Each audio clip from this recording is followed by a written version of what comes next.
Eh bien, salut à toutes et à tous, c'est Ego, je suis posé comme d'habitude. Aujourd'hui, on se retrouve dans un nouvel épisode du Vendredi des Vrais. Je suis très excité à l'idée de vous faire cet épisode puisqu'on se retrouve pour un nouvel épisode des anecdotes. Alors pour les gens qui ne savent pas ce que c'est les anecdotes, c'est très simple. Je vais aujourd'hui vous raconter 3 anecdotes et parmi ces 3 anecdotes, il y en a une qui est fausse et ce sera à vous de deviner dans les commentaires quelle est la fausse. Alors avant qu'on commence, pour les gens qui avaient vu le précédent épisode des anecdotes, c'était la deuxième anecdote qui était fausse, c'est-à-dire celle où Charles avait fait croire qu'il avait perdu un jour Babouche. Ça n'est jamais arrivé, je l'aurais tué sinon. Alors avant qu'on commence, le sujet de cette vidéo, c'est très simple, ce sont les fois où je me suis perdu dans un autre pays. C'est du sérieux, c'était pas drôle à vivre. Ok, vous êtes prêts? C'est parti! Alors, cette première histoire, elle se trouve à New York. Première fois que j'allais à New York de ma vie, c'était une expérience géniale. J'étais super excité. J'avais tout préparé. Je partais pas tout seul, je partais avec des potes. Et il y avait un petit truc qui était bon, important, mais que j'ai oublié, c'est que j'étais mineur. Et aux États-Unis, si t'as pas de 18 ans, tu peux pas réserver une chambre. Au début, je le savais pas. Après, quand j'ai pris la chambre, j'ai vu que dans les informations pratiques, je lis que les réservations ne peuvent être effectuées qu'à partir du moment où on a 18 ans. Je vois ça, je me dis, mec, si j'ai payé, si j'arrive et qu'on est avec un groupe de plusieurs personnes, franchement, il y a pas de problème. Donc, moi j'arrive à New York, j'ai les étoiles dans les yeux. Donc là, on est dans l'avion, etc. tranquillement. On arrive dans les rues de New York. Il était 23h40 à New York. J'arrive à l'hôtel et là, la personne me dit bonjour, voilà, est-ce que je peux avoir votre passeport? Je fais ok, voilà, je donne mon nom, je donne mon passeport, il enregistre, etc. Il me dit ah, il y a un bug sur votre réservation. Je me fais oui, quoi le délire là? Il me dit oui, en effet, vous avez effectué votre réservation alors que vous êtes mineur, mais c'est pas grave, rassurez-vous, vous allez avoir votre réservation, c'est pas un problème. Je vais faire venir mon manager, mais on va résoudre ça, vous inquiétez pas. Je fais ok, très bien. J'attends genre bien 45 minutes. Il y a une première personne qui arrive qui me dit voilà, bonjour monsieur, écoutez, en effet on a un problème avec votre réservation. C'était le manager du mec et me dit bah en fait vous allez pas dormir dans notre hôtel, c'est absolument mort. Et là je suis en train de me dire attends, j'ai payé le truc, je suis dans un pays étranger, je n'ai pas d'autre endroit dans lequel dormir, comment je fais? Donc après toutes ces négociations je dis ok, y a pas de problème, mais alors dans ce cas laissez-nous rester le temps qu'il nous faut dans le lobby pour qu'on puisse au moins trouver une solution. Il a dit ok. Donc là mec, je me suis mis en mode survie, je commence à aller sur mon ordinateur et là les frérots, quelqu'un parmi le groupe parle de Airbnb et moi j'avais déjà ça en tête et je me dis mais attends mec, j'avais jamais utilisé Airbnb. Et là je me dis mais attends ouais mec, donc je commence à me setuper un Airbnb, je prends une belle photo de moi sur la photo pour paraître pas gamin mais en même temps sérieux, je fais une photo de mec blasé et tu vois dans ma tête que j'étais blasé au fond. Mec, je voulais juste avoir un endroit pour dormir et surtout il y avait un truc, si tu réserves le jour pour le jour, les prix, why? Donc je vois les prix, je me fais waouh, je vais payer 3 fois plus cher pour avoir 3 fois moins bien et je suis pas sûr de l'avoir parce que si le mec pareil il m'accepte pas quand j'arrive parce que je suis mineur, qu'est-ce que je fais? Je lui dis tu sais quoi mec, bah tant pis, enfin là il faut tenter et sinon tant pis je me ferai rembourser. J'y vais. Donc je vais sur des réservations qui sont disponibles dès 4h du matin. Je prends la réservation, je trouve un appartement très sympa et j'envoie un message au mec. Bonjour, voilà, j'ai vu sur votre annonce que l'appartement était comme ça, c'est ok. Est-ce que je pourrais aller à l'appartement à 4h du matin? 2 heures plus tard, donc là il est 6h du matin. Le mec me répond ah bonjour, je suis désolé, je viens de me réveiller, etc. Vous venez à 13h et moi je vous ouvrirai la porte et tranquille. Le gars, je me dis bon, déjà j'ai le seum, je me dis va falloir mec que je tienne 7 heures. Comment je vais faire pour tenir tout ce temps? Donc c'est ce qu'on a fait. Dès 3h du matin, on commençait à se balader dans la rue parce que moi j'attendais sur mon phone de recevoir la notification du mec. Donc voilà, on s'est baladé dans New York, regardez, je prenais plein de photos. Je crois que j'avais les yeux tellement rouges de fatigue. Et c'est là où tu vois que le corps est bien fait. Quand t'es en mode survie, tu dis il ne faut pas dormir. Tu survis mec hein. Franchement déjà j'en ai tiré une leçon. Si vous êtes mineur, ne faites pas de réservation d'hôtel aux États-Unis. Et deuxièmement, j'ai vécu une énorme expérience. J'ai eu un coup de stress, mais franchement, la ville était agréable à découvrir. Donc voilà, merci Airbnb de nous avoir sauvé la vie. Si vous voulez qu'on se contacte et qu'on fasse un truc, franchement, il y a une bonne histoire. Et quelle expérience! C'était génial! J'ai failli me retrouver à la rue en Corée du Sud. C'était hardcore, ok. Donc on était avec un pote et on avait un Airbnb. Là t'inquiète, on était majeur, tout va bien. Donc parmi toutes les choses qu'on a fait, par exemple le premier jour on est arrivé, on a cru que c'était la fin du monde en Corée. No joke, regardez ce qui s'est passé. Vraiment 10 minutes après être rentré dans l'appartement, on entend ça, on se fait mec, mais c'est quoi ce délire? Et en fait au début je me suis dit, vous savez c'est comme la sirène là qu'on entend dans sa ville tous les premiers mercredis du mois, le truc fait...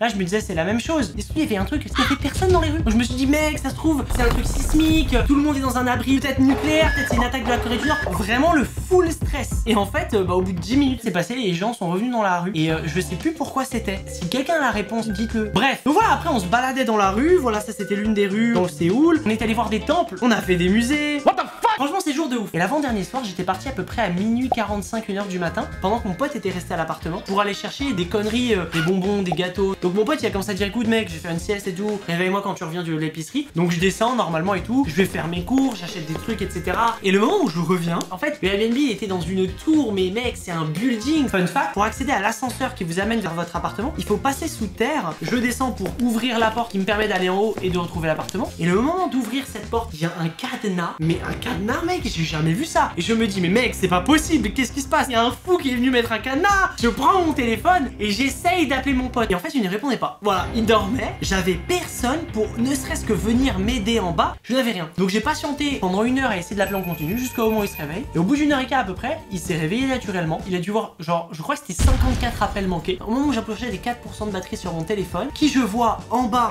du bâtiment, qui est genre de l'autre côté de la porte en mode mec, ça veut pas s'ouvrir. Mon pote, heureusement que j'étais resté là. Règle numéro 1, quand tu te perds, reste à l'endroit où tu es perdu. Petit conseil, moi ça m'a sorti tellement de situations. Bref, donc bah ce qu'on a fait, moi mon pote il est remonté, il a essayé d'appeler l'hôtel Airbnb, il m'a dit attends, il reste à peu près 1 heure en haut à essayer de régler la situation et tout. Pendant ce temps-là, je me suis baladé dans les rues de Séoul en restant dans le quartier sans me perdre. Et après je suis revenu au moment, à l'heure où on s'était dit, c'est-à-dire 5h15. Et à ce moment-là, en fait, mon pote il a réussi à péter le truc, mais sans le casser. Et j'ai pu rentrer à 5h15 dans le bâtiment. Donc j'ai eu toute ma soirée qui était défoncée.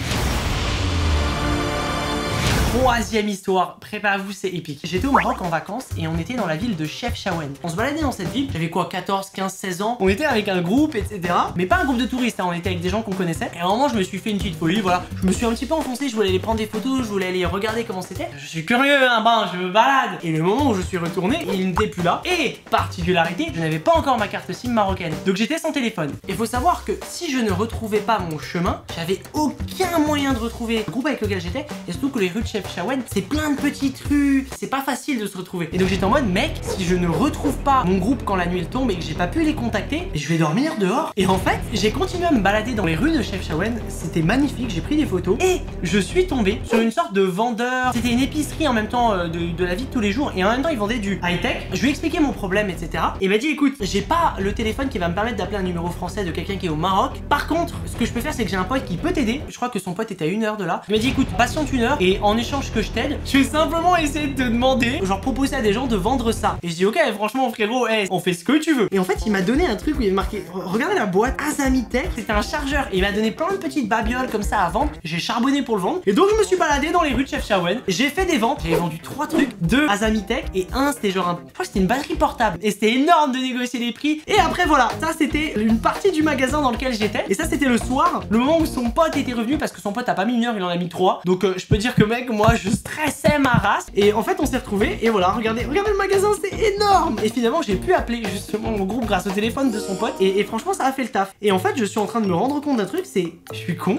Pourquoi est-ce que au lieu de m'amuser à vendre un truc et de stresser les gens avec lesquels j'étais, je suis pas allé voir quelqu'un qui était français auquel je vendais les trucs et leur a demandé d'utiliser leur phone. Mais attends, je viens d'avoir une révélation pendant cette vidéo.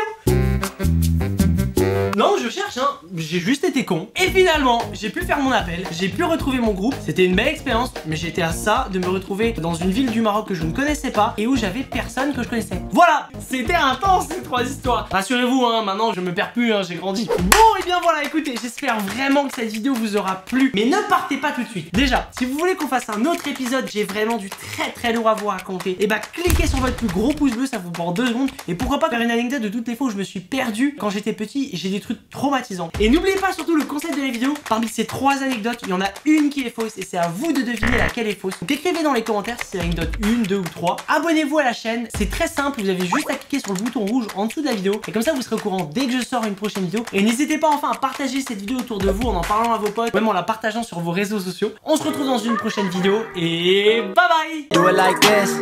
I've been on the ground like this, like this, like this. Do you like this?